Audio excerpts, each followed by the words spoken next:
Hey babes. So in today's training, we're going to be going over outlining and shading the brow.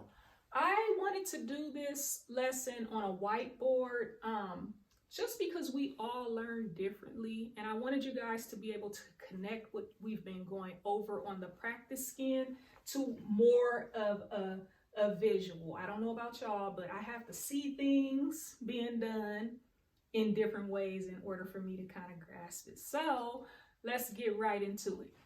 One of the biggest mistakes that we make as new brow artists, myself included, is that we'll outline an entire brow, right? And we're happy because we outlined this shape. And then what we'll do is we'll take a wipe and we'll wipe that outline away so that we can start shading. And guess what? When we look down, line didn't take. It isn't there. So now we're nervous, we're panicking, we're sweating, kind of low-key embarrassed. Shit, I'm gonna have to map this brow all over again. My God, what do I do? So we want to prevent that from happening. So that's what we're gonna learn today. Let's get into it. So as we learned before from the practice skin with outlining, we're not gonna practice the 3-point stretch or anything. Not for this particular training. I can't do it anyway standing up over this whiteboard, but that same 1-2 motion still applies. One more thing, remember, you have to decide if you're the kind of person that shades towards yourself or away from yourself. Remember, I shade and outline towards myself, okay? So if this is my client's left brow, right? If this is their left brow, I'm going to start at the tail and work my way up to the head of the brow. But then when it comes down to their right brow, I'm going to start at the head of the brow and work my way back towards the tail. There is no right or wrong way to do this. It's all preferential. So you have to decide if you are going to shade and outline towards yourself or away from yourself. Okay, so let's get back into it.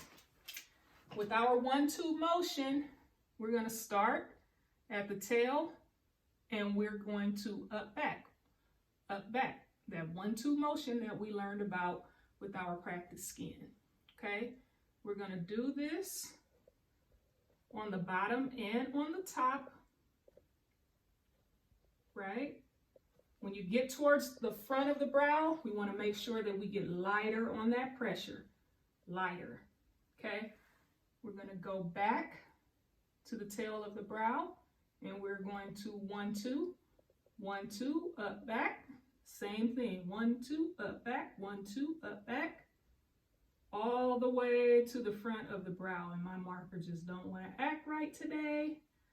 Whew. Okay. And then again, at the front of the brow, we want to go lighter on our pressure. And remember, you are overlapping those lines when you do that 1-2 motion. Okay, so if you were to wipe this away right now, I don't know how bad you are, but when I first started out, my outlines were not sticking. So 9 times out of 10, this may not have taken to the skin. So what I want you to do is I want you to go back over this outline a second time, okay? Second time. I'm just doing half. So for a total of 2 times, outline. Next, what I want you to do, a trick that I've learned. I want you to remember when we shade, we flick. We flick. I want you to come into the tail area. Ooh, come on, marker. And I want you to shade your tail. Shade your tail. We're flicking. And no, this isn't the proper way to hold your digital pen, but for whiteboard purposes, that's what we're doing, okay? So I want you to shade that tail. And yes, we do overlap. We overlap because we're doing sections. Okay, shade that tail, Now, I want you to do this one more time. Go back into that tail, and we're going to flick. We're going to flick. And we're going down, up, and then down, and back up. See how it's overlapping? Down, and then back up. Now, I want you to take your wipe, and I want you to wipe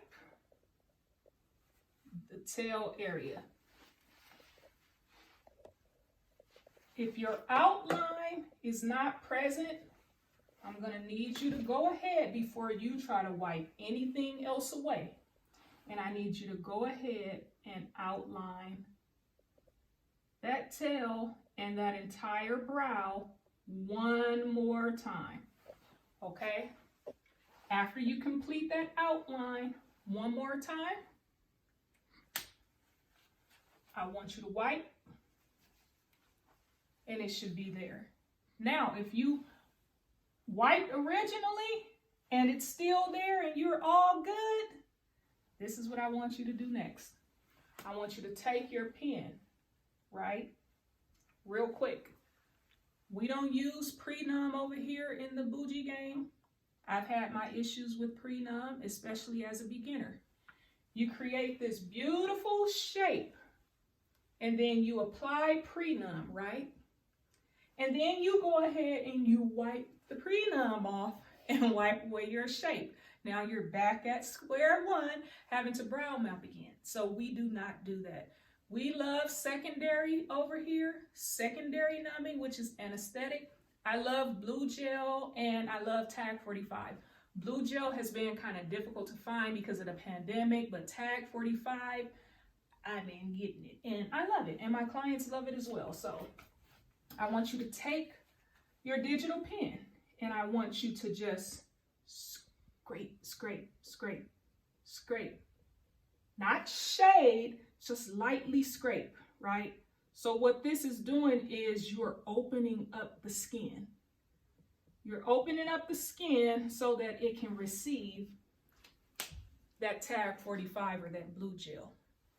Now, once you do this, I want you to take a Q-tip and I want you to get that Tag 45 and I want you to wipe lightly, just wipe that Tag 45 or that blue gel in the brow. Now I want you to let that sit for about 15 minutes. I'm sorry, 15 seconds. And after 15, look, we would not want no secondary numbing sitting for no damn 15 minutes like pre-numb does. That's another reason why I don't like using pre-numb, because it takes up too much of my damn time, okay? But back to this. So after 15 seconds, we're gonna wipe away that numbing and get into it. Let me wipe so you can have a better visual. Let me wipe so you can have a better visual. All right. Oh, and wipe the tail as well. Wipe the pigment off of the tail as well. Now let's get back into it. We already did the tail, in which you want the tail to be a little bit darker anyway because we're creating an ombre brow. So you going over the tail twice. Start at the tail again. Remember, we flick, up, back, up, back, up, back. We flick. Come on, pen. See, my pen is not going to do what it needs to do today, but hopefully the camera does catch it. So we're doing this, right? We're flicking back, back, back, up, back, up, back.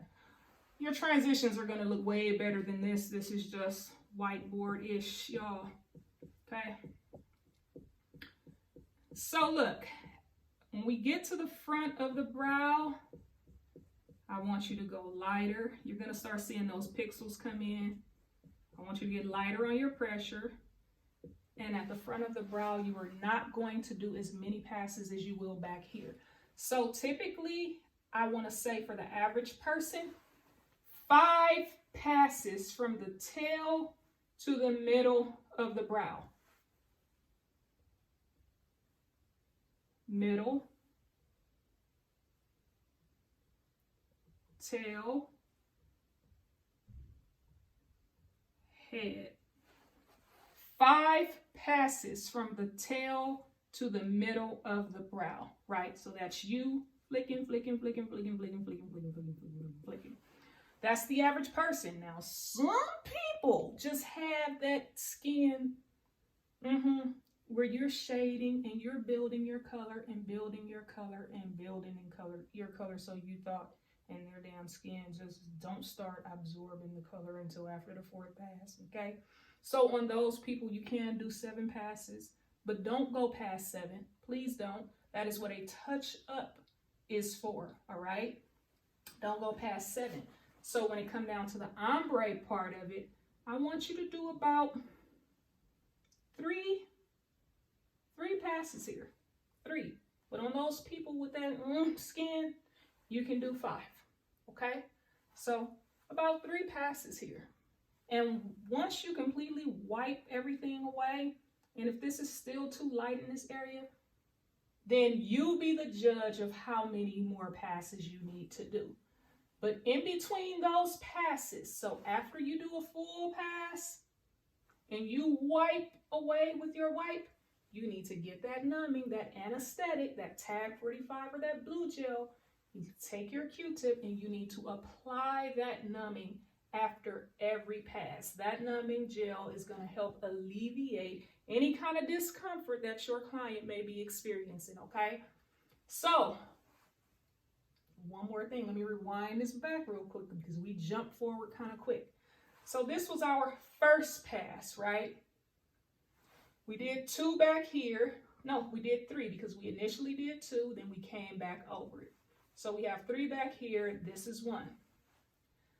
Miss Girls, please don't get excited because this look all dark and good and you like, hey, I did that. Look at how dark they are. And then you wipe away and you can barely see that color on that first and second pass sometime. So just take your time. You have to build upon your color.